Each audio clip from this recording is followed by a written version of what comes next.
The video I did talking about why people got rejected and this video are probably not going to be the same thing because they're not going to have the same reasons. I really advise people that don't just apply for CSC, try as much as possible to also apply to other universities because other universities have their scholarship that is not CSC. Yeah, you may be so good, you may be so intelligent, but it's not like after you've learned all you want to learn, you're going to use it for their country.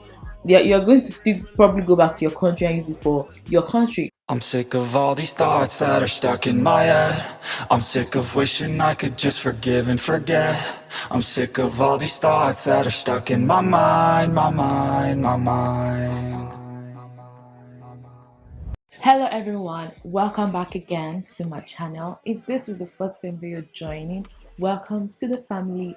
It is your baby girl Alma in the beauty. So yes guys, I'm super hyped, super excited for this one because this is like an updated video for the last video I did. Oh my god, the last video I did talking about this topic, that was probably 3 years ago or 2 years ago. When I'm coming here now to talk about this, you know that it's something I also have experienced and it's something I also went through, and that's why I'm able to talk about it to you guys. In 2023, a lot of people got rejected for the CSC scholarship, the Chinese government scholarship. A lot of people got rejected, and then one question that people have been asking is how and why did I get rejected? One of the reasons that a lot of people get rejected is because you submitted your application late. Yes guys, from December we already know that the application is already like out, right? People can now submit the application, but the truth is that a lot of people will wait till the deadline. So I'll tell you guys that try to apply on time. I remember I did a video on this my channel with one of my friends talking about some of the documents that you needed to do your CSC scholarship application, and even her got rejected that year, and she graduated that year and we're doing that video that year. She got rejected but the next year, and she realized that come on, you cannot just relax as a student of the university, because most times these universities, they want new students. That they're Chinese, obviously they don't care about you because you may be so good, you may be so intelligent, but it's not like after you've learned all you want to learn, you're going to use it for their country. You're going to still probably go back to your country and use it for your country. So most times these people don't even care about you and anything, so don't be there getting all emotional that they care about you and everything. Most times they actually would prefer to bring someone that is from your country who have not been to China than to use you who is in China and have already gained from them. So that's why I tell people that China is a place whereby you should not think you want to come and stay permanently. That's not how it works. So China, they just feel like they are trying to grow international, they are trying to build relationship with internationals. So with this, they are going to just bring some people, train them the best they can, train them and bring another set. It's not like you are that good then you must stay in their country. You that you are even that good, they don't want you in their country because you're going to be competing with their people. So they want someone else who they will train again. So I feel like that's how it is here. So there was even someone who I saw on Instagram. She was just commenting about this China is this, China is that, the best country to go and live in, stay. And I was like, is it the same China I'm in or the same China that this girl is in? That brings me to the next reason why a lot of people got rejected, because it is the post-COVID season. The video I did talking about why people got rejected and this video are probably not going to be the same thing because they're not going to have the same reasons. As of now, China is really feeling the effect of the COVID. We should not just forget that COVID just happened, and now China is actually feeling that effect of COVID. So to be honest, you need to even understand they will not put in more finance like they normally used to into the whole international CSC thing. They will not put in much into scholarship because right now they're dealing with the post-COVID situation, so they need more money. So why should they put in more money into internationals when they even need more money, right? It doesn't mean that they are broke or anything, but they need more money.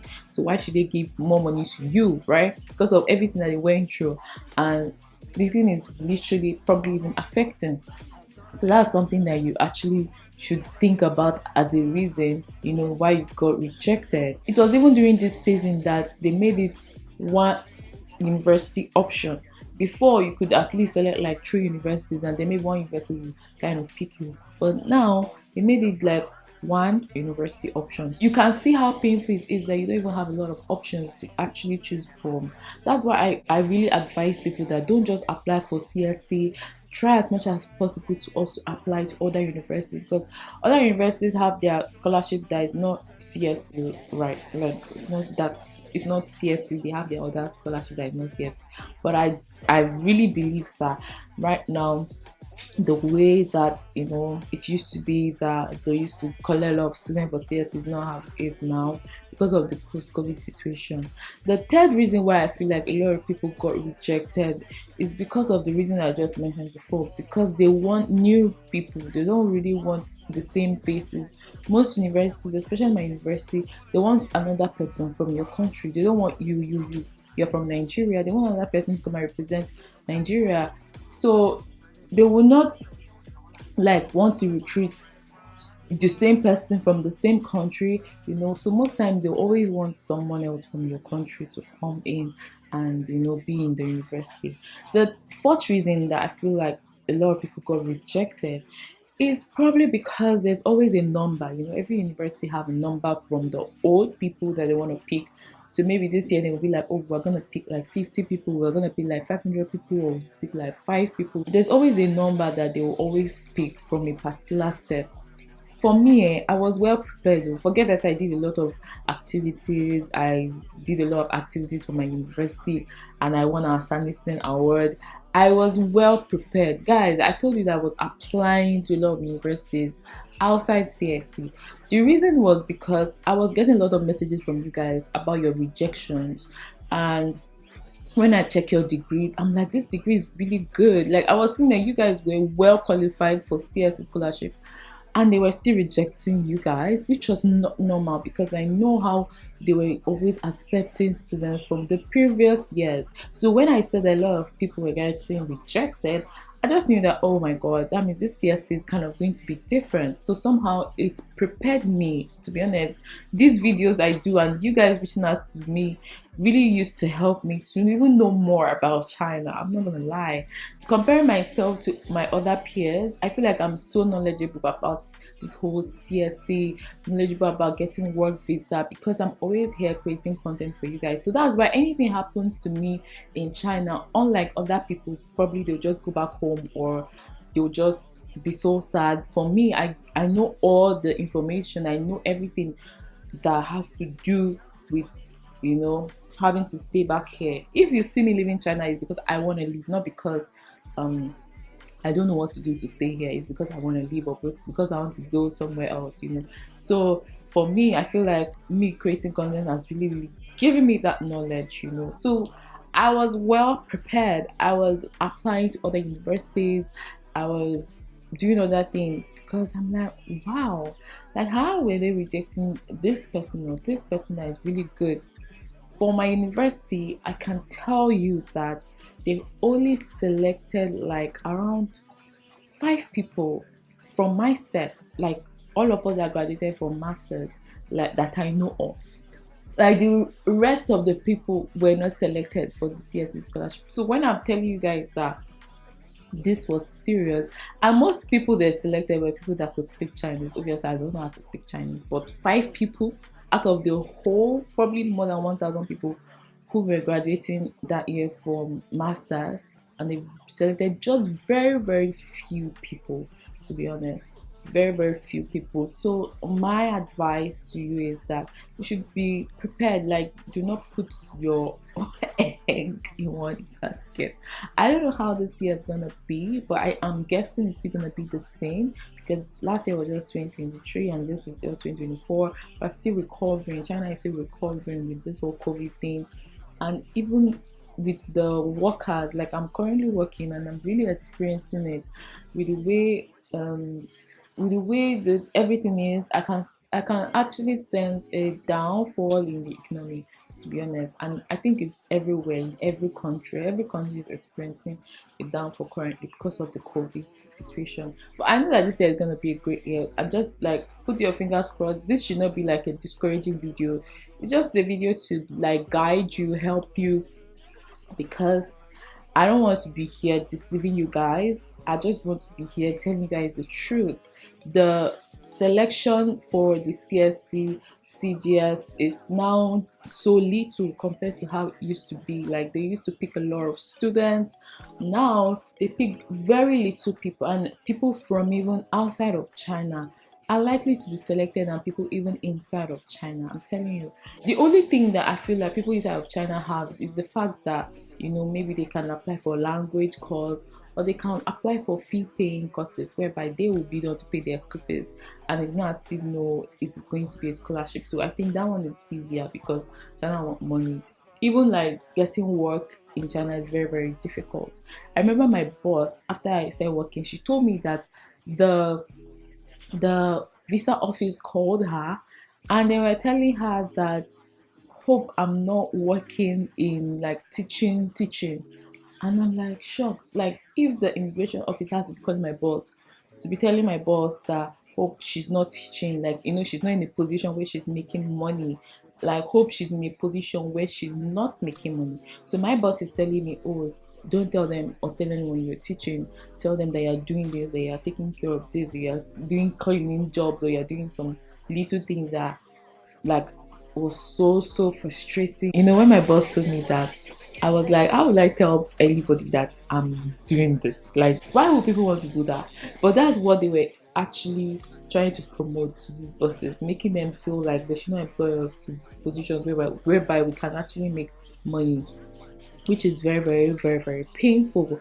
But it's the situation that a lot of internationals find themselves in. You know, you travel from your country to another country, and to be honest, that country is so skeptical. They are so careful. They don't want to give you a lot of their money, so they won't put you in positions where you're making or any little money. And I don't know why. So sometimes I even feel like even as I'm here, my boss sometimes use it against me. Just that aspect that, you know, you are not supposed to put this person in a position that you are supposed to teach. So sometimes she give me jobs that I'm like, this is not the job that you're paying for. Sometimes she overwork me. I don't know whether they think that me I'm scared of them back home. The way things are going, I might go back home. The way things are going. The fifth reason why people actually got rejected is because of the international office. Yes. I would say because of the international office, because talking about the supervisors, talking about the students, the supervisors, they want you to stay back obviously because they know they're going to get funding, and especially if they know they already taught you before, they know that when you're going to stay back, maybe for PhD or postdoc, they know that they're not going to do like that much, you know. So personally for me, I felt like the international office rejected a lot of people, not because they are not good, but because they just want to reject them.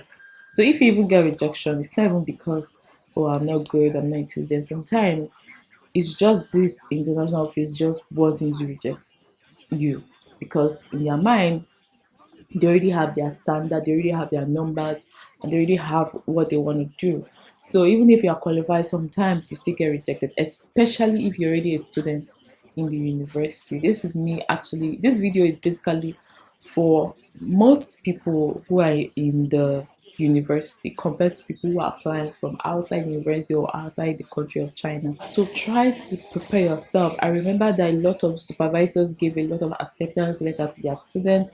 I even remember that this supervisor who found out that her student got rejected went as far as trying to reach out to the international office to confirm, you know, because she already got funding for this student. So there's no how this student supposed to get rejected because there was already funding for the students. And then she was trying to reach the international office and she could not even get through to the international office. It's almost as if, you know, when you're about graduating, they kind of have this system that they just disappear. I remember the man who was in charge of, you know, sending all these acceptance, because I remember him that he was one who sent an acceptance letter to me when I graduated. I just remember that Around the time I was about to graduate, this man was nowhere to be found. I wasn't seeing him in the school. When I've asked people, who is this man? They say, oh, maybe he has gone to work in social place. He has. For me, I'm very smart and I'm very like observant. So me, I already knew something is off. This man, if he's not in this school, this international office are trying to do something that we're not gonna like, because I know the man. He's always the one in charge of acceptance letter.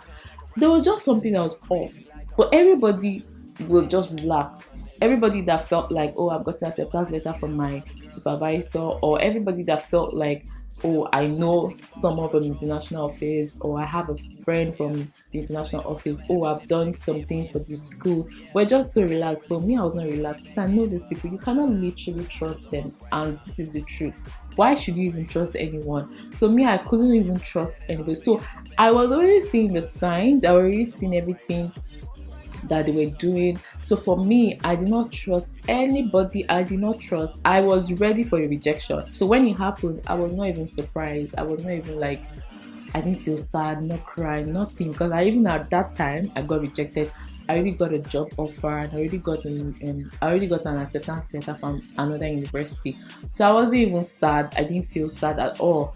But you know, a lot of people who felt like, you know, they had they have published a lot of papers, and a lot of people who felt like, you know, their supervisor already had funding for them and so many things. They were so sad. I even remember this person who had gotten a postdoc, I think. And you know, postdoc now it comes with a lot of money, and all of a sudden they already even showed her office that this is where you're going to be staying. She has gotten it. She has even gotten a letter, and then all of a sudden the supervisor called her and cancelled it, that, oh, I'm sorry, this. When I told my supervisor that I did not get the acceptance, my supervisor was not happy. He even told me, apply the next year. That was what my supervisor said, apply the next year.